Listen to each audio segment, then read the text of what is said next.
नमस्कार साथियों, स्वागत है आप सभी का आपकी अपनी YouTube channel Shyam classes study में। साथियों, आज की इस वीडियो में यूपी पुलिस भर्ती परीक्षा में पूछे जाने वाले हिंदी के अति महत्वपूर्ण 38 प्रश्नों का ये प्रैक्टिस सेट आप लोगों के लिए लेकर के आया हूँ। साथियों, मैं आपको जितने भी प्रश्न कर रहा हूँ ये यूपी पुलिस भर्ती परीक्षा 2024 के लिए बहुत ही ज़्यादा महत्वपूर्ण है। तो आप लोग इस प्रैक्टिस सेट को शुरू से लेकर के एंड तक पूरा देखिएगा और प्रैक्टिस सेट को पूरा करने के बाद आपको अपना स्कोर है वो ईमानदारी के साथ कमेंट बॉक्स में शेयर करना है और बताना है कि आपने हमारे इस प्रैक्टिस सेट में 37 में से कितने प्रश्न जो सही किए हैं और ये प्रैक्टिस सेट आपको कैसा लगा। प्रैक्टिस सेट पसंद आए तो आप लोग वीडियो को एक लाइक कर सकते हैं। चैनल को आप लोगों ने अभी तक सब्सक्राइब नहीं किया होगा तो चैनल को आप लोग ज़रूर सब्सक्राइब कर लेना और इस प्रैक्टिस सेट को पूरा करने के बाद इसे आप अपने सभी दोस्तों के पास जरूर शेयर कर देना जो आपके साथ इस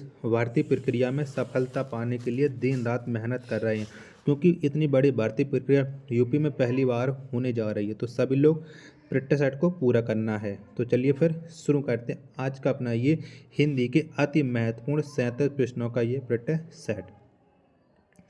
तो प्रश्न संख्या 51 है आपके सामने कि या का तत्सम शब्द क्या है। तो क्या होता है या का तत्सम शब्द? तो इसका जो तत्सम शब्द होता है वो होता है हृदय। क्या? हृदय। यानी 51 का जो राइट आंसर होगा वो ऑप्शन संख्या सी। क्या?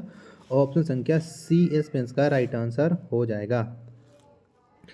प्रश्न संख्या 52 है आपके सामने कि अवसाद में कौन सा उपसर्ग प्रयुक्त हुआ है। तो कौन सा उपसर्ग लगा है अवसाद शब्द में? तो इसमें है अब। क्या है? अब है। यानी 52 का जो राइट आंसर होगा वो ऑप्शन संख्या ए इसमें इसका राइट आंसर हो जाएगा। साथ ही मैं लगातार मेहनत कर रहा हूँ तो बस आप लोग जुड़े रहिएगा शुरू से लेकर के एंड तक, सफलता मैं आपको दिलाकर ही रहूँगा। प्रश्न संख्या 53 है आपके सामने कि दुहु प्लस कर किसकी संधि है। तो बताओ ये किसकी संधि है? दुहु प्लस कर। तो ये जो संधि है ये है दुष्कर की। किसकी है? दुष्कर की। यानी 53 का जो राइट आंसर होगा वो ऑप्शन संख्या ए इस का राइट आंसर हो जाएगा।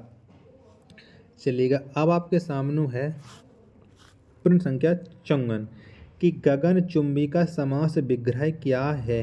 तो बताओ कौन सा हो जाएगा गगन चुंबी का समास विग्रह। प्रश्न संख्या 54 का राइट आंसर क्या हो जाएगा? तो इसका जो समास विग्रह होता है गगन को चूमने वाला, यानी 54 का जो राइट आंसर होगा वो ऑप्शन संख्या बी इसका 54 का बी इस राइट आंसर हो जाएगा।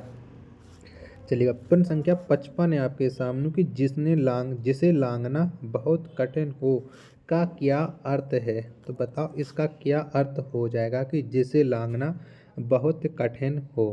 तो इसका जो अर्थ होता है वो होता है दुर्लंघ। क्या? दुर्लंघ। 55 का राइट आंसर ऑप्शन संख्या ए इसका राइट आंसर हो जाएगा। चलिएगा प्रश्न संख्या अब आपके सामने है 56 की छोटे छोटे ताजमहल के रचयिता कौन हैं। तो बताओ इसके रचयिता कौन है छोटे छोटे ताजमहल के। तो इसके जो रचयिता हैं वो हैं राजेंद्र यादव। कौन है? राजेंद्र यादव। यानी 56 का जो राइट आंसर होगा वो ऑप्शन संख्या बी इस का राइट आंसर हो जाएगा। प्रश्न संख्या 57 है आपके सामने कि चिराग तले अंधेरा का क्या अर्थ है। तो क्या अर्थ होता है चिराग तले अंधेरा? तो इसका अर्थ होता है चिराग से कम रोशनी होती है। क्या? चिराग से कम रोशनी होती है। यानी 57 का जो राइट आंसर होगा वो ऑप्शन संख्या बी इस का राइट आंसर हो जाएगा। चलिएगा नेक्स्ट प्रश्न अब आपके सामने है प्रश्न संख्या 58। 58 क्या है कि तरनी तनुजा तट तमाल तरिबर बहुछाई में कौन सा अलंकार है। तो बताओ प्रश्न संख्या 58 में कौन सा अलंकार हो जाएगा। और ये एक फेमस उदाहरण है तरनी तनुजा तट तमाल। तो इसमें होता है अनुप्रास अलंकार, क्योंकि यहाँ पर ता वर्ण की आवृत्ति बहुत ही ज़्यादा हुई है। यानी 58 का जो राइट आंसर होगा वो ऑप्शन संख्या डी इस का राइट आंसर हो जाएगा। प्रश्न संख्या 59 है आपके सामने कि 52 के तौले पाव रत्ती का क्या अर्थ है। तो बताओ प्रश्न संख्या 59 का राइट आंसर क्या हो जाएगा। तो 52 के तोले पाव रत्ती, इसका अर्थ होता है, बिल्कुल ठीक है साहब, यानी 58 का राइट आंसर ऑप्शन संख्या ए इस प्रश्न का राइट आंसर हो जाएगा। चलिएगा प्रश्न संख्या 60 है आपके सामने कि शेर के कान कतरना मुहावरे का क्या अर्थ है। तो बताओ प्रश्न संख्या 60 का राइट आंसर क्या हो जाएगा। तो इसका जो अर्थ होता है बहुत चालाक होना। क्या? बहुत चालाक होना, यानी 60 का राइट आंसर ऑप्शन संख्या सी इस प्रश्न का राइट आंसर हो जाएगा। चलिए अगला प्रश्न प्रश्न संख्या 61 है आपके सामने कि सुरीला का विलोम क्या होगा। तो क्या हो जाएगा सुरीला शब्द का विलोम शब्द। प्रश्न संख्या 61 का राइट आंसर आप लोगों को बताना है। तो बेसुरा।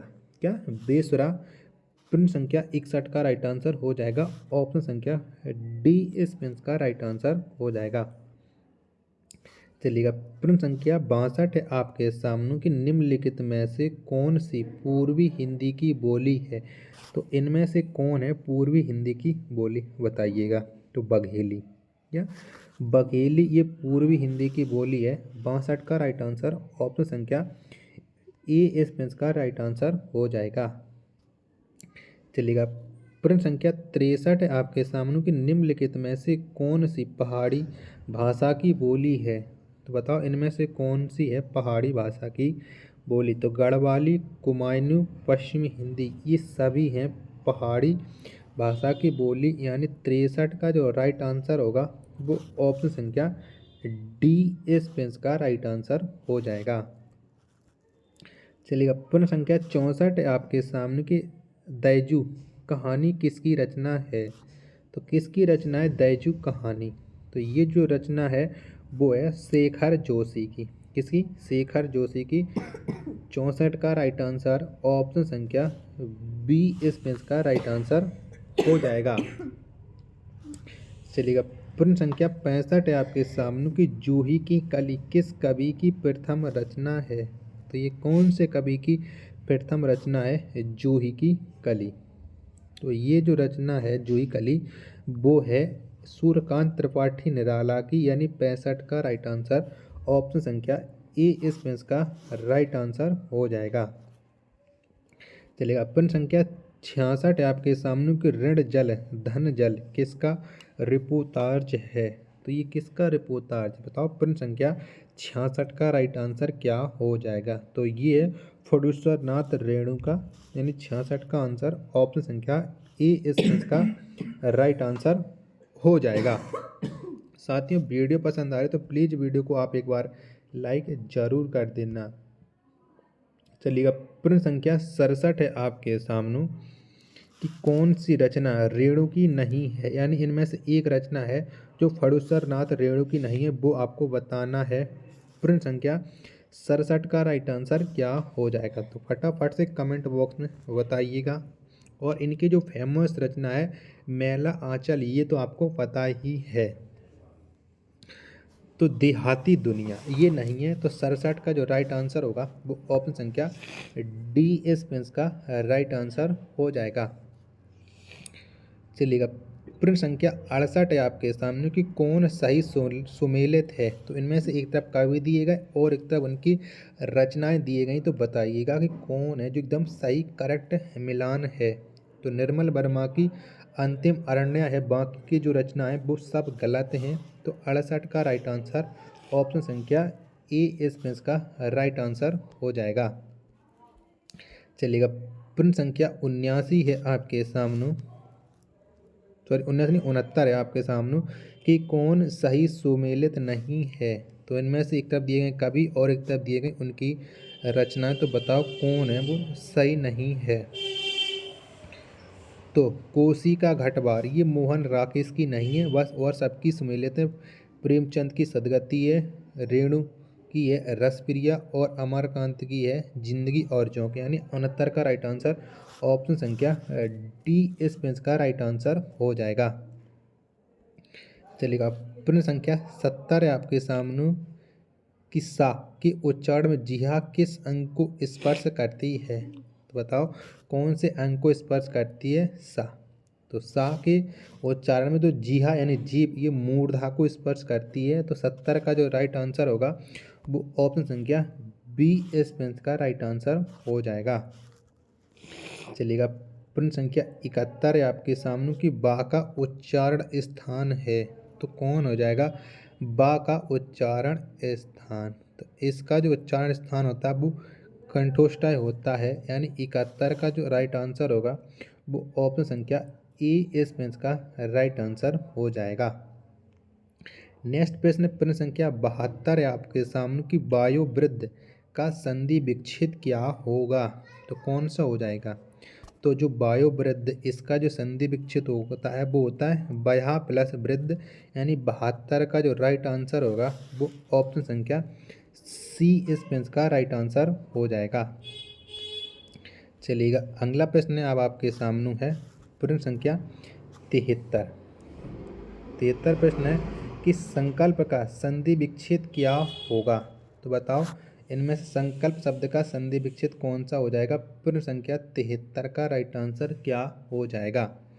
तो सम प्लस कल्प, क्या सम प्लस कल्प ये संकल्प का सही संधि विच्छेद होता है, यानी 73 का जो राइट आंसर होगा वो ऑप्शन संख्या बी इस का राइट आंसर हो जाएगा।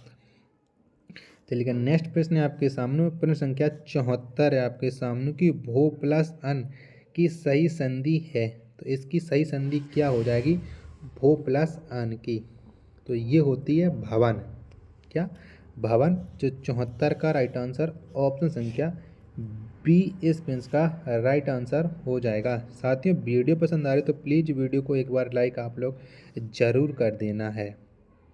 प्रश्न संख्या 75 है आपके सामने कि निम्न में से कौन सी वर्तनी शुद्ध है? तो इनमें से 3 वर्तनी है जो अशुद्ध है, जबकि चौथी जो वर्तनी है वो सही है, यानी शारीरिक कौन से विकल्प में सही लिखा है? प्रश्न संख्या 74 का राइट आंसर क्या हो जाएगा?